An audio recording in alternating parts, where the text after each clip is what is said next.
주간 지내면서 제가 두 가지를 발견했는데, 하나는 제가 얼마나 무정하고 또 둔감한 사람인가를 발견하게 되었습니다. 창세기 18장에 보면 아브라함이 하나님께서 소돔과 고모라 성 죄악이 심해서 멸망하실 계획을 말씀하실 때에 아브라함이 무슨 상관이 있겠습니까? 그런데 소돔과 고모라 성에 사는 백성들을 생각해서 의인 50명이 있으면, 의인 45명이 있으면, 40명이 있으면, 30명이 있으면, 20명이 있으면, 10명이 있으면 하나님 멸하시지 않겠습니까? 그것을 멈추시지 않겠습니까? 라고 그렇게 기도했는데 저에게는 그런 마음이 없는 겁니다. 코로나19 문제로 중국에서 벌써 사망자가 1,500명이 발생했는데, 저는 그 소식을 듣고도 아파할 줄 모르는 마음이 강팍한 사람이요 목사임을 고백하지 않을 수가 없습니다.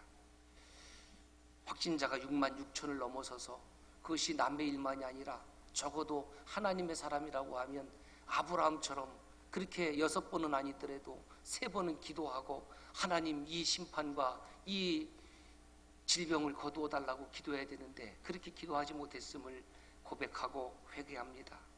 또 하나는 코로나19 문제에 대해서는 이렇게 정말 민감하게 반응하면서도 내 죄의 문제에 대해서는 둔감하게 살았음을 고백하지 않을 수가 없습니다. 옛말에 남의 죽음이 내 감기보다 못하다라는 말이 있는데, 저도 한 주간에 육신이 좀 연약해서 아파 보니까 저밖에 생각나는 것이 없더라고요. 그럼에도 불구하고 적어도 우리가 하나님의 사람이라고 하면 내 이웃과 이 전 세계에 속한 모든 것이 다 하나님의 백성일 텐데, 그들이 아파하고 그들이 죽어나가고 있다고 하면 우리가 함께 울면서 기도해야 될 때가 아닌가, 그런 생각을 하게 되었습니다. 그러면서 제 삶 가운데에 두 가지 일을 제가 주목하게 되었는데, 첫째는 지금 일본 요코하마항에 정박해 있는, 여러분 잘 알고 있는 일본 크루즈 다이아몬드라는 크루즈선이죠. 다이아몬드 프린세스라는 저 배를 주목하게 되었습니다. 53개국 3,600명의 승객이 지금 탑승돼 있고, 그 중에 285명이 확진 판정을 받았고요. 우리나라 국민들도 17명이 승선하고 있는 배입니다. 보시는 바와 같이 깨끗한 배입니다. 그리고 저 배 안에는 저렇게 좋은 수영장도 있고요. 모든 즐길 수 있는 완벽한 시설이 되어 있는 그런 유람선입니다. 얼마나 많은 사람들이 저곳에서 휴가를 즐기고 그리고 삶의 기쁨과 즐거움을 누리고 있었겠습니까? 그런데 저들이 예상치 못한 시간과 순식간에 코로나19가 들어와서 저 배는 지금 선상의 감옥이 되어버렸습니다. 승객들의 즐거움과 기쁨은 두려움과 슬픔과 불안과 공포로 변해버리게 되었습니다. 또 하나 저를 주목하게 한 것은 법무장관이 추진하는 검사의 수사권과 기소권에 대한 발언이었습니다.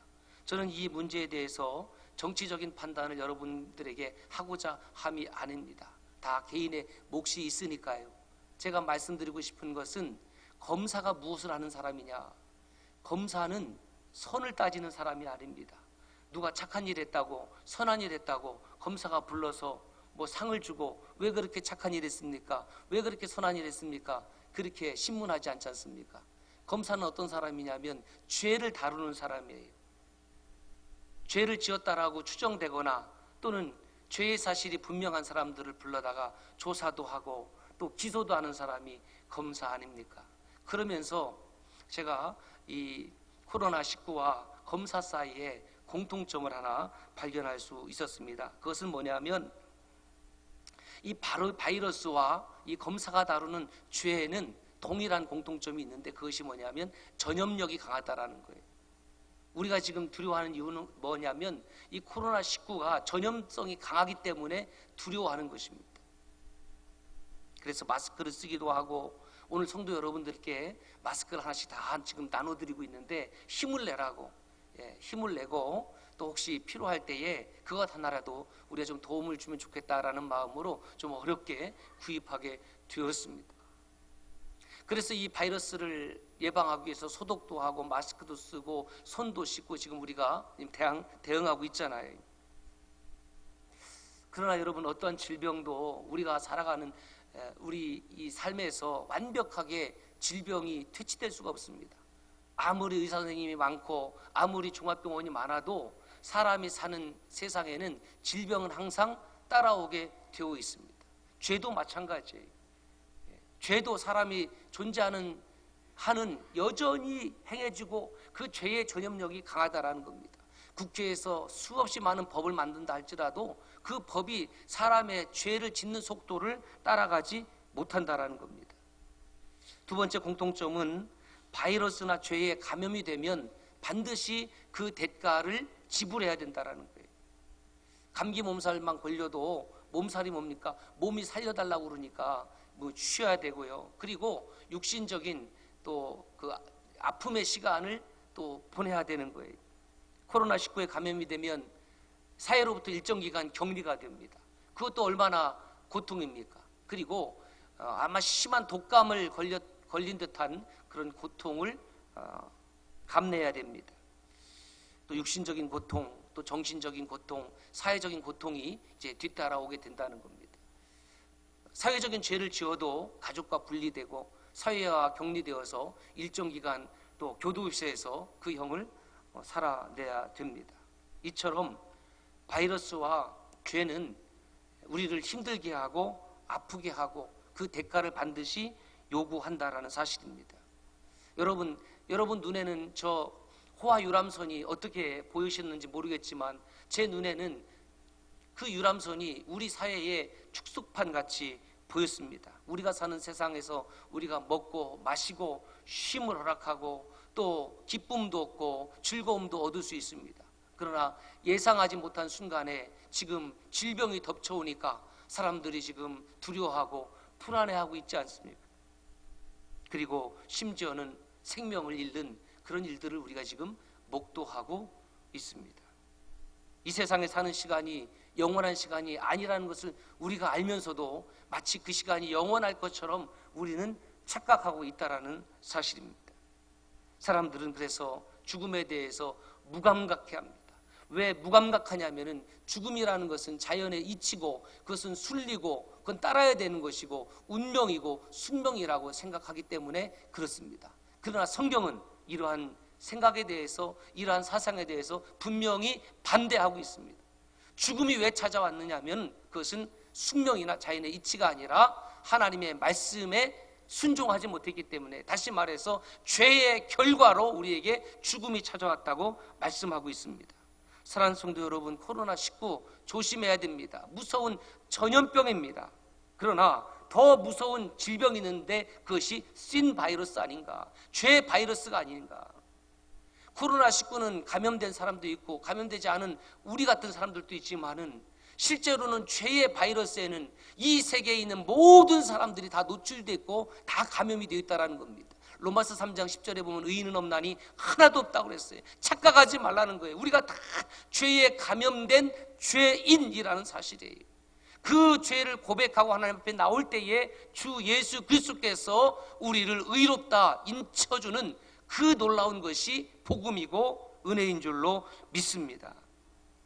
중국 의료진이 란셋이라는 학술지에 그 논문을 게재했는데 이 코로나19 바이러스의 치사율을 게재를 했는데 그 치사율이 11에서 15%라고 얘기를 하고 우리나라 의료진은 약 4에서 5%라고 얘기를 합니다. 뭐 어떤 것이 맞는지는 모르겠습니다만은 대략 한 10%만 치사율을 잡는다고 해도 100명이 코로나19에 감염이 되면 10명은 반드시 죽어나간다는 거예요. 그러니까 그 코로나19 바이러스의 이 치사율은 대단히 높다고 할 수가 있습니다. 그러나 사랑하는 여러분, 이 코로나19 바이러스보다 더 높은 치사율을 자랑하는 것이 뭐냐면 우리 가운데 찾아오는 죄 바이러스예요. 이 신 바이러스는 치사율이 얼만큼이냐면은 100%라는 거예요. 이만큼 높은 치사율을 자랑하는 바이러스는 없습니다. 그런데 우리는 죄에 대하여 무감각합니다. 나의 죄에 대하여 무감각합니다. 나는 죄가 없는 사람이라고 순간적으로 착각하며 살아가는 거예요. 그 돌아보면은, 일주일 삶을 돌아보면은 내가 얼마나 엉터리고 얼마나 이기적인 삶을 살았는지 하나님 앞에 고백하지 않을 수가 없는, 앞서 말씀드렸듯이 1500명이 죽어가도 내가 하나님의 사람이면서도 그리스도인이면서도 그것에 대해서 무감각해하다는 거예요. 그리고 목사라고 떠들어요. 얼마나 부끄러운지 몰라요. 여러분, 죄의 질병에 걸리면 방법은 두 가지밖에 없습니다. 하나는 그냥 죄에 따라서 죽으면 끝나는 거예요. 그러나 하나님은 그렇게 그냥 두실 수가 없지요. 우리는 죽음으로 끝나는 그런 존재가 아니라 하나님의 형상대로 지음받았기 때문에, 너무너무 사랑하는 존재이기 때문에 그냥 둘 수가 없다는 거예요. 여러분, 자녀가 병에 걸리면 어떤 부모가 그냥 두겠습니까? 너 아프다 죽어라. 그럼 부모가 부모입니까? 모든 병원을 다 돌아다니더라도, 전국에 훌륭하다는 의사 선생님은 다 쫓아다니더라도 내 자녀의 병을 고치고자 하는 것이 부모의 마음이 아니겠느냐는 거예요. 우리가 죄에 걸려서 영원히 죽게 되었는데 하나님이 사랑이시라면 어떻게 우리를 그냥 둘 수가 있겠습니까? 우리가 하나님을 사랑한 것이 아니라 하나님이 먼저 우리를 사랑하셔서 어떻게 하셨습니까? 그가 그의 몸을 우리를 위해서 내어 주실 만큼, 십자가에서 살을 찢기시고 피를 흘려서 우리를 치유해 주실 만큼 그렇게 사랑해 주신 하나님인 것을 믿습니다. 그러므로 우리는 우리의 죄의 문제를 가지고, 죄의 바이러스를 가지고 고민할 것이 아니라 주님 앞에 가지고 올 때에 그 죄의 바이러스를 해결해 주시는 예수 그리스도의 백신이 있는데, 예수 그리스도의 은혜가 있는데, 치유가 있는데, 그것이 십자가의 피입니다. 예수 그리스도의 보혈입니다. 죄로 감염된 인생 가운데에 예수 그리스도의 보혈이 투여가 되고 예수 그리스도의 보혈이 핏부림되면 그곳에 놀라운 치유와 구원과 치유, 회복의 역사가 일어날 줄로 믿습니다. 예수의 피가 중요합니다. 내 피가 아닙니다. 예수의 피가 흐르는 가정이 되고, 예수의 피가 흐르는 강단이 되고, 예수의 피가 흐르는 교회가 될 때에 그곳에 하나님의 생명의 역사가 일어나고 죽음이 물러가게 될 줄로 믿습니다. 에베소서 1장 7절 말씀입니다. 시작. 우리는 그리스도 안에서 그의 은혜의 풍성함을 따라 그의 피로 말미암아 속량 곧 죄사함을 받았느니라. 그의 피로 말미암아, 예수의 피가 중요한 거예요. 우리는 신앙생활 하면서 예수의 피를 잃어버린 거예요. 예수의 생명력을 잃어버렸습니다. 그래서 예수를 자랑하지 않습니다. 복음을 자랑하지 않습니다. 복음을 증거하지 않습니다. 타인을 사랑하는 데는 너무너무 인색합니다. 구별하는 거예요. 중국 사람, 한국 사람, 일본 사람, 대만 사람. 하나님은 그렇게 구별하지 아니하시고 모든 백성을 사랑하시는데 우리는 하나님을 믿는다고 하면서 너무나 많이 구별하는 거예요. 베드로전서 1장 18절 19절 이렇게 말씀하십니다. 시작. 너희가 알거니와 너희 조상이 물려준 헛된 행실에서 대속함을 받은 것은 은이나 금같이 없어질 것으로 된 것이 아니요 오직 흠없고 점없는 어린 양 같은 그리스도의 보배로운 피로 된 것이니라. 우리가 대속함을 받은 것은, 우리가 구원함을 받은 것은 우리의 행위 때문도 아니요 금이나 은같이 없어질 보배 때문도 아니라는 거예요. 금이나 은같이 없어질 보배로 속죄함 받은 것 아니요 거룩한 하나님 어린 양 예수의 그 피로 속죄함 얻었네. 여러분, 신기하게도요, 우리 입술에서 예수 그리스도를 노래하고 예수의 피를 노래할 때에 하나님의 영이 함께하는 것을 느낄 수가 있습니다. 내가 얼마나 부족하고 내가 얼마나 죄인인지를 깨닫게 되고, 예수의 피를 노래할 때에 내가 예수의 피로 의로워짐을 확신하게 된다는 사실입니다. 애굽의 10번째 재앙은 분명 하나님의 심판이었습니다. 모든 가축의 처음 것이 죽게 되었습니다. 그리고 모든 애굽의 장자가 죽음을 맞이했고, 심지어 감옥에 갇힌 사람의 장자까지라도 하나님은 처음 난 것을 다 죽이셨습니다. 그러나 어린 양의 피가 발라진 가정은, 어린 양의 피가 뿌려진 그 집은 죽음이 넘어갔습니다. 패스오버했습니다. 하나님의 놀라운 구별법입니다. 피가 발라졌습니다. 세미오틱스, 기호입니다. 신호입니다. 이 집은 들어가서 하나님의 심판을 행하지 말라는 뜻이었습니다. 어린 양의 피는 무슨 교훈입니까? 예수 그리스도. 예수 그리스도의 피가 발라진 가정마다, 예수 그리스도의 피가 뿌려진 가정마다 생명이 넘치고 은혜가 넘치고 구원이 넘칠 줄로 믿습니다. 여러분, 이 말씀을 모르는 분들은 없습니다. 그래서 제가 말씀을 읽으면서 도대체 그 문설주의 어린 양의 피가 얼마나 발라졌을까를 생각하면서 자세히 읽어보니까 놀랍게도 이 말씀이 있습니다. 출애굽기 12장 21절입니다. 시작. 너희는 나가서 너희의 가족대로 어린 양을 택하여 유월절 양으로 잡고, 유월절 양을 잡는데 얼마나 잡느냐면 너희의 가족대로 잡는 거예요. 가족이 3명이면 몇 마리 잡습니까? 3마리 잡는 거예요. 가족이 4명이면 몇 마리 잡습니까? 4마리를 잡는 거예요. 가족이 10명이면 몇 마리 잡는 거예요? 10마리. 이야, 많다. 여러분, 10마리가 많은 게 아닙니다. 4마리가 많은 것이 아닙니다. 내 생명을 구원하는데 양 10마리가 무슨 문제가 되겠습니까? 양 20마리가 무슨 문제가 되겠습니까? 내 생명이 구원받는데 내 재산이 무슨 문제가 되겠습니까? 이 땅에서 지금 질병을 앓다가 떠나간 사람들이 아마 그런 마음이지 않았겠습니까? 이 질병 가운데, 이 사망 가운데에, 이 죽음 가운데에 나를 해방시켜 주시고 나를 치유한다고 그러면 의사 선생님 내 전 재산이라도 다 드리지 않겠습니까? 그렇게 마음 먹었다가 치유받지 못하고 생명을 잃고 사망한 사람들이 있지 않겠느냐라는 거예요. 오늘 말씀에 가인은 자신 앞에 죄가 문 앞에 엎드려 있으며 죄가 너를 원하니 죄를 다스리라는 그 하나님의 말씀을 무시했습니다. 그 아버지 아담과 하와처럼 참으로 이 자녀들 가운데도 이 하나님의 말씀을 무시하는 거예요. 우리의 죄가 뭐냐면 바로 아담처럼 하와처럼 가인처럼 하나님의 말씀을 들어도, 말씀이 들려줌에도 불구하고 그 하나님을 무시하는 거예요. 세상에 믿지 아니하는 사람들은 하나님 말씀이 들려지지 않는다고 생각을 합시다. 그들은 하나님을 노골적으로 무시한다고 하면 오늘 하나님의 말씀을 듣는 저와 여러분들 어떻게 무시냐면 은근히 무시하는 거예요. 말씀을 듣는 것 같지만 듣지 않습니다. 순종하는 것 같지만 순종하지 않습니다. 여러분, 우리는 죄의 바이러스에서 결코 자유로울 수 없어요. 그러나 패배하지 않고 이길 수가 있습니다. 그러므로 죄의 정체를 분명히 좀 파악을 해야 되는데, 왜 죄를 짓느냐? 하나님이 없다고 생각하니까 죄를 짓는 거죠. 왜 죄를 짓느냐? 보는 사람이 없다고 생각하니까 죄를 짓는 겁니다. 가인이 왜 아벨을 죽입니까? 보는 눈이 있으면 그렇게 죽일 수 있습니까? 보는 눈이 없으니까. 하나님이 계시다라고 인식하면 그렇게 동생을 죽일 수 있겠습니까? 왜 죄를 짓습니까? 다른 사람도 짓는데 뭐 나도 짓는 거죠. 왜 죄를 짓습니까? 아이고, 이거 딱 한 번만이야. 한 번만 하고 안 짓게요.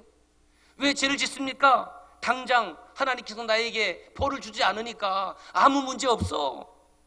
전도서 8장 11절에 보니까 악한 일에 징벌이 속히 실행되지 않으므로, 우리가 악한 일을 해도 하나님의 심판이 급박하게 임하지 않으니까 아무 문제가 없다고 생각하는 거예요.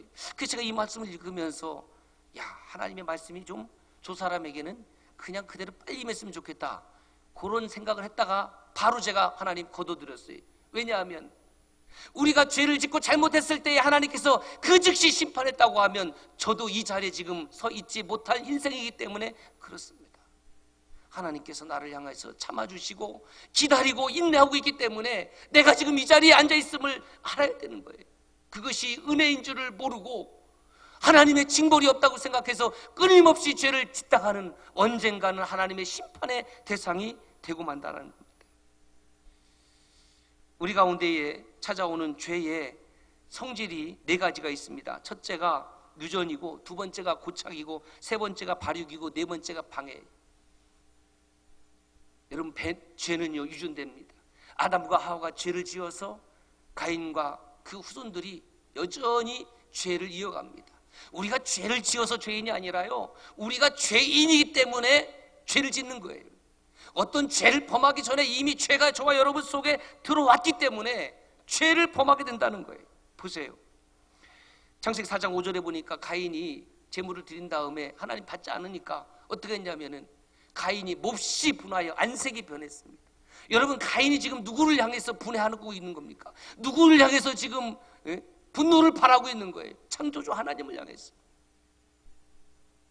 하나님이 받지 않으시면 내 재물이 무엇이 문제 있는지, 내 삶에 무슨 태도가 문제 있는지를 돌아봐야 되는데 하나님을 향해서 받지 않냐 한다고 분노하고 안색이 변하고, 여러분, 우리 안에 그런 모습이 없느냐라는 거예요. 이런 사람을 옛말로 하면 이런 말이 되죠. 방귀 낀 놈이 뭘 낸다고요? 성질 낸다고. 다 그냥 참는 거죠. 냄새가 나도. 혼자 미안하니까 괜히 누구한테 뭐라고 하는데 그 사람이 범인.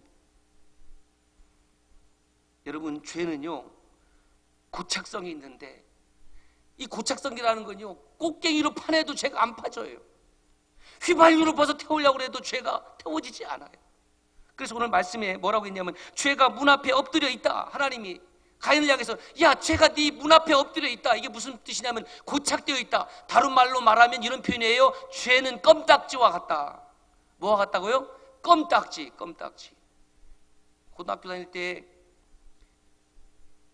청소할 때 했던 일이 뭐냐면은 칼 가지고 그 바닥에 있는 껌딱지 떼는 거예요.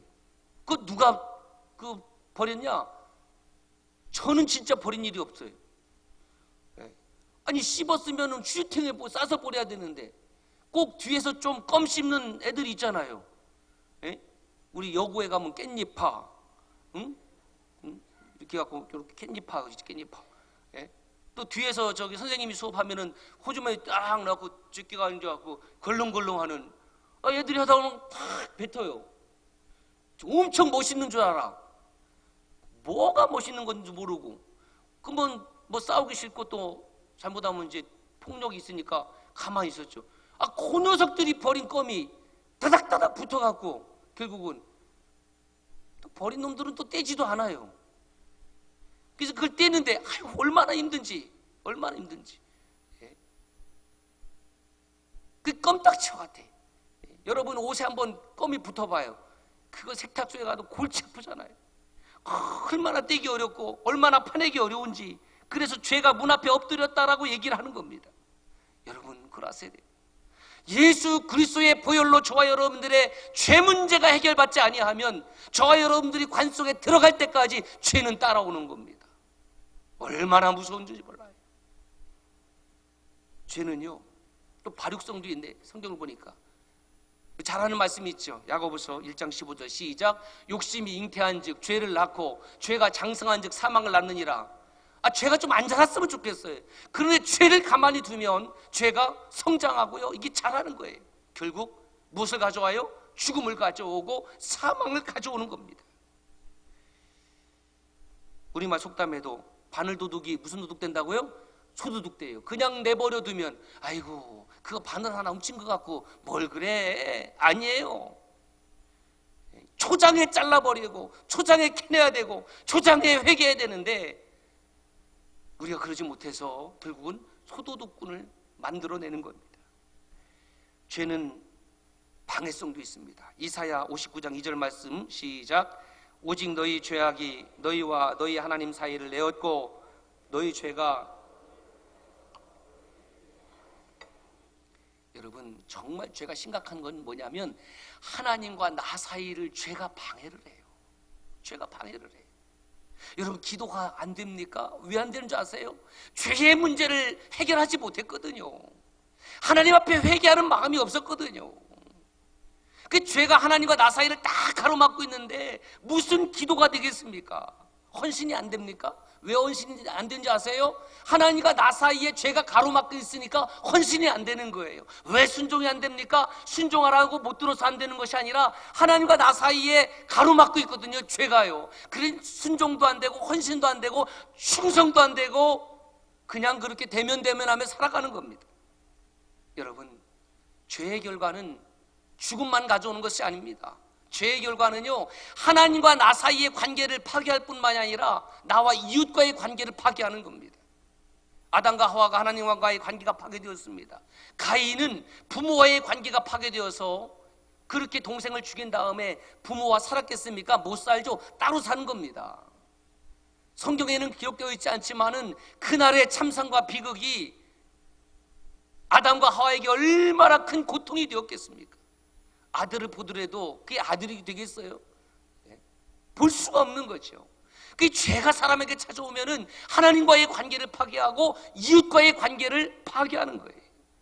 여러분, 우리가 예배를 드리는 이유가 무엇인지 아십니까? 하나님과의 나 사이의 관계를 날마다 믿음 안에서 새롭게 하고 말씀 안에서 새롭게 하고 복음 안에서 새롭게 하기 위해서요. 이상이 없는지 그 영적인 선로를 점검하는 것이 예배 시간입니다. 여러분, 죄의 결과가 무섭습니다. 치사율이 몇 %라고요? 100%. 로마서 6장 23절로 죄의 삭은 사망이다. 이 사망의 몸에서 우리를 구원하실 이는 오직 예수 그리스도의 십자가의 보혈밖에 없음을 믿으시기를 바랍니다. 그러므로 저는 이 시절을 지나면서 저와 모든 성도들이 코로나19에 대해서도 민감하게 반응해야 되지만 내 자신의 죄 문제에 대해서도 더 민감하게 반응하며 이 나라 이 백성의 죄에 대해서도 함께 통회하며 자복하는 마음으로 기도하고 지낼 수 있기를 주의 이름으로 축원합니다. 그리스도인이 누구냐? 그리스도인은 다른 사람이 아니라 내가 하나님 앞에 죄인임을 깨닫고 신 바이러스에 감염된 사람임을 깨닫고 오직 십자가의 그늘 아래, 십자가의 보혈 아래 나를 날마다 이끌어가는 사람이 그리스도인인 아닌가. 그래서 이렇게 영어 한마디로 제가 말씀을 맺습니다. Sin is a spiritual virus and Christ is the cure. 죄는 영적인 바이러스입니다. 오직 주님만이 치료자이십니다. 기도하겠습니다.